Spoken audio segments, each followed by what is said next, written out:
ఈసారైనా సరే మనం వేకప్ అవుదాం. దయచేసి ఈ వీడియోని మీకు వీలైనంత మందికి షేర్ చేయండి. మీరు కూడా మాట్లాడాలి. ఆ టైం వచ్చింది. ఎన్నాలని ఇలా చేతికి సంకలు వేసుకుని కూర్చుంటాం. చదువు అనే పేరుతో క్వశ్చన్ చేయటమే మానేసాం. నిజం చెప్పాలంటే చదువు లేనోళ్ళే క్వశ్చన్ చేస్తున్నారు. మనం చదువుకున్న వాళ్ళం మనం ఇంకా మూర్ఖంగా తయారవుతున్నాం. మనం ఎక్కడ చిక్కిపోయాం? రిలీజన్ దగ్గర చిక్కిపోయామా? క్యాస్ట్ దగ్గర చిక్కిపోయామా? ఎక్కడ? మా నాయకుడు ఏది చేసినా తప్పు లేదు, మా మతవాడు ఏది చేసినా తప్పు లేదు. ఎక్కడ ఉన్నాం మనం? ఈరోజు ఎవరు బాధపడుతున్నారు? ఎక్కడో 2 దేశాలు యుద్ధాలు జరిగితే మనం ఇక్కడ బాధపడుతున్నాం. పెట్రోల్ దొరక లైన్లో క్యూలో ఉంటున్నాం.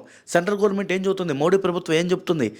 పెట్రోల్ అనేది మనకు కావాల్సినంత ఉంది, క్రూడ్ ఆయిల్ మనకు కావాల్సినంత ఉంది, ఇంకా 60 రోజులు స్టాక్ ఉందని చెప్తుంది. కానీ మనమే ఇక్కడ ఏం జరుగుతుంది? నిన్నటి నుంచి చూస్తున్నాం కదా, వీడియోస్ వైరల్ అవుతున్నాయి. కావాలని సృష్టిస్తున్నారు కొరత. నిజం చెప్పండి, ఇంత కొరత ఉన్నా కానీ పెట్రోల్ రేట్ ఎందుకు పెరగలేదు? 5 రాష్ట్రాల ఎలక్షన్స్ ఉన్నాయి కాబట్టి. చాలామంది అనుకోవచ్చు ఇది మోడీ ప్రభుత్వం సృష్టించిన కొరత కాదు కదా అని. నిజమే, మోడీ ప్రభుత్వం సృష్టించలేదు. ఆస్ట్రేలియా వర్క్ ఫ్రమ్ హోమ్ ఇచ్చింది, ఫిలిపియన్ దేశం ఎమర్జెన్సీ అలర్ట్ ఇచ్చింది, చాలా దేశాలు, థాయిలాండ్, అన్ని దేశాలు ఇచ్చింది. మన ఇండియాలో ఇంకా కొంచెం బెటరే. కానీ ఇక్కడున్న వ్యవస్థ చెడిపోయింది. అందుకనే కదా మన దగ్గర కావాల్సినంత పెట్రోల్ ఉన్నా జస్ట్ 10 రోజులే స్ట్రైట్ ఆఫ్ హార్మోస్ క్లోజ్ అయింది మన ఇండియాకి. తర్వాత షిప్స్ వస్తున్నాయి. అయినా సరే కృత్రిమ కొరత సృష్టిస్తున్నారు ఇక్కడున్న డిస్ట్రిబ్యూటర్స్. దీన్ని గవర్నమెంట్ ఖచ్చితంగా క్లోజ్గా మానిటర్ చేయాలి. ప్రతి పెట్రోల్ బంకులో పోలీసులు ఉండాలి. ఎమర్జెన్సీ కంట్రోల్ అంటే ఇక్కడ వ్యాపారస్తులు కాదు కంట్రోల్ చేయాల్సింది, గవర్నమెంట్. నిజంగా పెట్రోల్ లేకపోతే గవర్నమెంట్ బయటకు వచ్చి స్టేట్మెంట్ ఎందుకు ఇచ్చింది? అసలు బిజినెస్ మ్యాన్ల దగ్గర పెట్రోల్ ఉందా?